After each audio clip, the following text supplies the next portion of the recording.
그날 아버지는 평소처럼 도시락을 들고 나갔습니다. 하지만 그 도시락은 다시 돌아오지 않았습니다. 1978년 겨울, 태백의 산골 마을은 새벽부터 눈이 내리고 있었습니다. 허름한 함석 지붕 위로 떨어지는 눈소리는 차갑고 고요했습니다. 그날도 어김없이 아버지는 새벽 4시에 일어나셨습니다.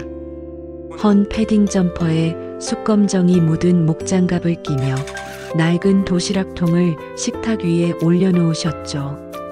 영희야, 밥 좀 담아다오. 거친 목소리였지만 그 안에는 다정함이 묻어 있었습니다. 딸 영희는 졸린 눈을 비비며 부엌으로 갔습니다.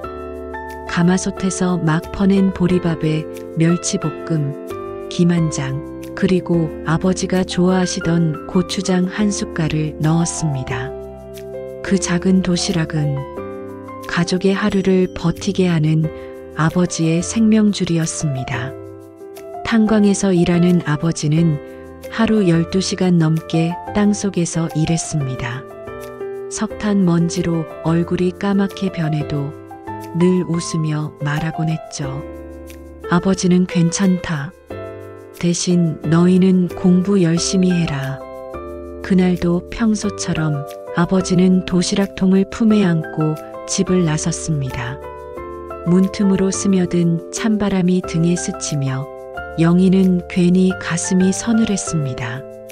아버지, 오늘은 일찍 들어오세요. 아버지는 그 말에 잠시 걸음을 멈추고 뒤돌아보셨습니다. 눈발 사이로 번지는 미소. 그래, 영희야. 오늘은 꼭 그럴게. 하지만 그게 마지막 대화가 될 줄은 그 누구도 몰랐습니다. 점심 무렵 탄광갱도 안에서 작은 굉음이 울렸습니다. 그리고 마을 전체가 흔들렸습니다. 갱도 붕괴 사고 그 소식이 순식간에 퍼졌죠. 영희의 어머니는 손에 쥐던 바느질을 떨어뜨렸고 이웃들은 벌벌 떨며 산 아래로 달려갔습니다. 영희는 작은 손으로 도시락을 꼭 껴안은 채 아버지, 아버지 그 이름만 되뇌며 울부짖었습니다. 해가 지고 한참 뒤에야 어둠 속에서 구조대가 천천히 걸어 나왔습니다. 그들의 품에 안겨있던 한 남자의 손. 검은 석탄가루에 덮여 있었지만 그 손에는 도시락통이 단단히 쥐어져 있었습니다. 그 도시락은 깨끗했습니다. 아버지는 자신의 점심도 먹지 못한 채 동료의 도시락을 챙기려다 마지막을 맞으셨다는 걸 나중에서야 알게 되었죠. 탄광 사고 후 마을은 며칠 동안 깊은 정적에 잠겼습니다. 연탄 굴뚝에서 피어오르던 연기마저 멈춘 듯 모두가 숨죽이며 서로의 안부만 확인하던 나날이었죠. 아버지를 잃은 그날 밤 영희는 식탁 위에 놓인 도시락통 하나를 바라보고 있었습니다. 찬밥에 멸치볶음이 그대로 남아 있었죠. 단 한 숟갈도 먹지 않은 밥. 그 속에는 아버지의 땀과 숨결이 그대로 남아있는 듯 했습니다. 어머니는 말없이 도시락 뚜껑을 닫았습니다. 눈물이 뚝뚝 밥 위에 떨어졌습니다. 영희야, 이건 내 아버지가 먹으려고 싸간 게 아니야. 그게 무슨 말이에요, 엄마? 붕괴 직전에 동료가 도시락을 잃어버렸대. 내 아버지가 자기 도시락을 그 사람한테 건네줬다더라. 그 말을 듣는 순간 영희의 작은 가슴이 미어졌습니다. 아버지는 늘 그랬습니다. 자신은 굶더라도 남을 먼저 챙기던 분이었죠. 다음 날 마을 사람들이 하나둘 찾아와 그분 덕분에 내가 살았다고 울먹이며 인사했습니다. 누군가는 그 도시락통을 조심스럽게 두 손으로 건네며 말했습니다. 이건 당신 남편이 마지막까지 놓지 않던 겁니다. 그 그 도시락통은 지금도 새까맣게 그을려 있었습니다. 하지만 이상하게도 그 차가운 쇠통을 손에 쥐면 마치 따뜻한 체온이 느껴졌습니다. 그날 밤 영희는 잠들지 못했습니다. 방 안에 남은 건 고요와 그리고 도시락통에서 스며나오는 희미한 온기뿐이었죠. 아버지, 왜 그렇게 사셨어요? 속으로 수없이 되뇌었지만 그 대답은 들리지 않았습니다. 대신 마음 한구석에서 이상하리만큼 따뜻한 감정이 올라왔습니다. 그때 영희는 알았습니다. 사랑은 말로 하는 게 아니라 그 도시락처럼 행동으로 남는 거구나. 그날 이후 영희는 도시락통을 자신의 책상 위에 올려두었습니다. 매일 공부를 시작하기 전에 그 도시락을 한 번씩 어루만지며 속삭였습니다. 아버지, 오늘도 힘낼게요. 그 도시락통은 낡고 찌그러졌지만 그 안에는 희생과 사랑, 그리고 세월을 이기는 온기가 아직도 남아 있었습니다. 그로부터 40년이 흘렀습니다. 1980년대의 탄광마을은 이제 대부분 사라졌고 산 중턱에는 허물어진 가옥들만이 그 시절의 흔적을 말없이 품고 있었습니다. 이제 영희는 60이 넘은 중년이 되었습니다. 손에는 깊은 주름이 잡혔고 머리에는 흰 눈처럼 세월이 내려앉았습니다. 하지만 여전히 책상 한켠에는 그때 그 낡은 도시락통이 놓여 있었습니다. 한쪽이 찌그러지고 손잡이는 녹이 슬었지만 그걸 버릴 생각은 단 한 번도 없었죠. 이 도시락 아직도 따뜻한 것 같아. 그녀는 도시락을 조심스레 쓰다듬으며 속삭였습니다. 영희는 평생을 선생님으로 살았습니다. 가난한 아이들이 학교를 그만두지 않도록 책을 사주고 도시락을 나눠주며 살았죠. 학생들이 선생님, 왜 그렇게 남을 챙기세요? 하고 물을 때면 그녀는 조용히 미소만 지었습니다. 내가 받은 걸 돌려주는 것뿐이란다. 그녀에게 아버지의 사랑은 한 끼의 도시락이 아니라 삶의 방식이었습니다. 자신의 몫을 줄이면서도 남을 먼저 생각하는 마음. 그건 그 시대의 수많은 부모들이 말없이 살아온 진짜 사랑의 모양이기도 했습니다. 어느 날 한 제자가 오랜만에 학교를 찾아왔습니다. 그는 대학을 졸업하고 의사가 되었다며 작은 상자를 내밀었습니다. 그 안에는 반짝이는 새 도시락통 하나가 들어 있었습니다. 선생님, 제가 이걸 선물로 드리고 싶어요. 예전에 선생님이 제게 도시락을 나눠주셨잖아요. 그게 제 인생의 첫 번째 기적이었어요. 영희는 말없이 그 도시락을 받아들었습니다. 그리고 손끝으로 느껴지는 차가운 쇠의 감촉 속에서 문득 아버지의 손이 겹쳐 보였습니다. 까맣게 묻은 석탄가루, 굳은 살 박힌 손바닥, 그리고 언제나 따뜻했던 그 온기. 아버지, 당신이 나에게 남긴 사랑이 이렇게 또 다른 사람에게 전해지고 있네요. 그녀의 눈에서 천천히 눈물이 흘렀습니다. 하지만 이번엔 슬픔이 아니라 감사와 그리움이 섞인 따뜻한 눈물이었습니다. 그날 밤 책상 위에는 2개의 도시락통이 나란히 놓여 있었습니다. 하나는 아버지의 것, 그리고 하나는 제자가 선물한 것. 시간은 흘렀지만 그 안에 담긴 사랑의 온도는 똑같이 따뜻했습니다.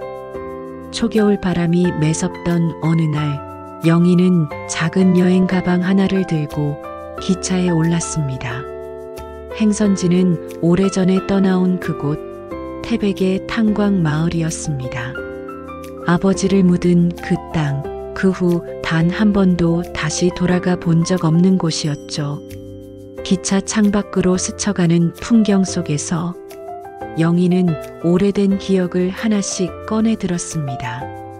눈 내리던 새벽, 아버지가 일터로 향하던 뒷모습, 작은 마을의 연탄 냄새, 그리고 도시락통을 꼭 안고 울던 어린 자신. 기차가 멈춰서고 그녀는 조심스레 발을 내디뎠습니다. 한때 수많은 사람들이 오가던 광산 마을은 이제 허물어진 집들과 잡초만 남아 있었습니다. 그 자리에서 불어오는 바람은 마치 오랜만이구나 하고 속삭이는 듯 했습니다. 영희는 아버지가 일하던 갱도로 향했습니다. 산을 따라 걸으며 곳곳에 놓인 녹슨 철제 장비와 무너진 막사를 바라보았습니다.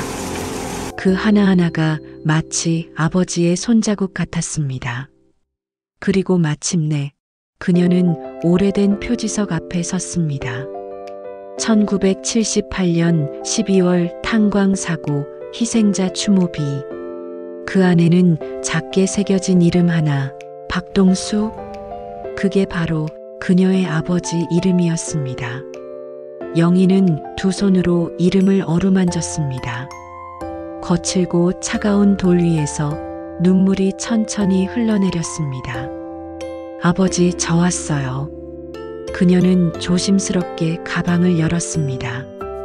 그 안에는 여전히 녹이 슬지 않은 아버지의 도시락통이 들어 있었습니다. 수십 년 동안 그녀의 곁을 지켜온 하나뿐인 가족의 유산이었습니다. 그녀는 도시락통을 추모비 앞에 내려놓고 작은 목소리로 속삭였습니다. 이제 돌려드릴게요, 아버지. 당신의 따뜻함 세상에 다 전해드렸어요. 그 순간 바람이 스쳤습니다. 눈발이 천천히 흩날리며 도시락통 위를 덮었습니다. 그 장면은 마치 아버지가 잘했다, 영희야 하고 미소 짓는 듯 했습니다. 멀리서 석양이 스며들며 붉은 빛이 도시락통 위로 내려앉았습니다. 그 빛 속에서 영희는 어릴 적 아버지의 모습이 환하게 웃으며 손을 흔드는 것을 본 듯 했습니다. 아버지, 저 이제 괜찮아요. 그녀의 목소리는 떨렸지만 그 눈빛엔 오랜 시간 품어온 그리움이 드디어 평안으로 바뀐 순간의 빛이 깃들어 있었습니다. 탄광 마을을 떠난 지 며칠 후 영희는 서울의 작은 자취방에 다시 돌아왔습니다. 방 한켠엔 아버지의 도시락통이 있던 자리가 텅 비어 있었습니다. 하지만 이상하게도 그 자리가 전처럼 허전하지 않았습니다. 그녀는 매일 새벽마다 따뜻한 차 한 잔을 끓여두고 창밖을 바라보며 아버지와 대화를 나누듯 속삭였습니다. 아버지, 오늘도 잘 지내시죠? 저도 이제 잘 지내요. 이젠 눈물 대신 미소로 당신을 떠올릴게요. 그때부터 영희는 마음속에 작은 결심을 세웠습니다. 아버지처럼 누군가의 등을 지켜주는 사람이 되자 그녀는 노인복지관에서 봉사를 시작했습니다. 혼자 사는 어르신들에게 도시락을 나누며 그 손을 꼭 잡아드렸습니다. 춥죠? 조금만 더 힘내세요. 제가 또 올게요. 그 순간마다 그녀의 마음속에는 언제나 아버지의 따뜻한 손길이 함께 있었습니다. 그리고 문득문득 느꼈습니다. 사람의 사랑은 사라지는 게 아니라 형태를 바꿔 또 다른 사랑으로 이어진다는 것. 어느 날 복지관에서 한 어르신이 말했습니다. 아가씨, 손이 참 따뜻하네, 우리 딸 같아. 그 말에 영희는 살짝 웃으며 대답했습니다. 저도 아버지 생각이 나서 그래요. 그날 밤 그녀는 창문을 열고 하늘을 올려다보았습니다. 별이 유난히 밝게 빛나던 겨울밤이었습니다. 그 별빛 아래서 영희는 속삭였습니다. 아버지, 이제 정말 안녕이에요. 당신이 남긴 사랑, 제가 이어갈게요. 그 말과 함께 하얀 눈송이가 한 조각 조용히 그녀의 손바닥 위에 내려앉았습니다. 마치 하늘에서 내려온 아버지의 인사처럼 따뜻했습니다. 그녀는 눈을 감고 미소 지었습니다. 세상은 여전히 고되고 외롭지만 그 안에도 여전히 사랑은 존재한다는 걸 이제는 너무나 잘 알게 되었기 때문입니다. 그날 이후로 영희의 삶은 조금씩 변했습니다. 그녀의 눈빛에는 두려움 대신 단단함이, 목소리에는 체념 대신 온기가 스며들었습니다. 그리고 그 변화는 다른 사람들의 마음에도 불을 밝혔습니다. 한때 어둠 속에 묻혀있던 작은 탄광 마을의 이야기, 그 속에서 피어난 사랑과 희생의 이야기는 사람들의 가슴을 울렸습니다. 유튜브의 한 편의 기록으로 남은 그녀의 다큐멘터리 제목은 이랬습니다. 사랑은 사라지지 않는다. 잃어버린 도시락 이야기. 그 영상에는 수천 개의 댓글이 달렸습니다. 우리 아버지도 그 시절 광부셨어요. 눈물 나네요. 저도 다시 부모님께 전화해야겠어요. 사랑은 정말 사라지지 않네요. 모니터 앞에서 그 댓글을 하나하나 읽던 영희는 조용히 눈을 감았습니다. 그리고 속삭였습니다. 아버지, 들리시죠? 당신의 이야기가 세상을 울리고 있어요. 그녀의 눈가를 타고 한 줄기 눈물이 흘렀습니다. 그건 슬픔의 눈물이 아니라 사랑이 세상에 다시 피어난 순간의 눈물이었습니다. 그 시절 누구의 인생도 쉬운 사람은 없었습니다. 그러나 그 모든 고단함 속에서도 사람들은 사랑으로 서로를 지켜냈죠. 잊지 마세요. 사랑은 절대 사라지지 않습니다.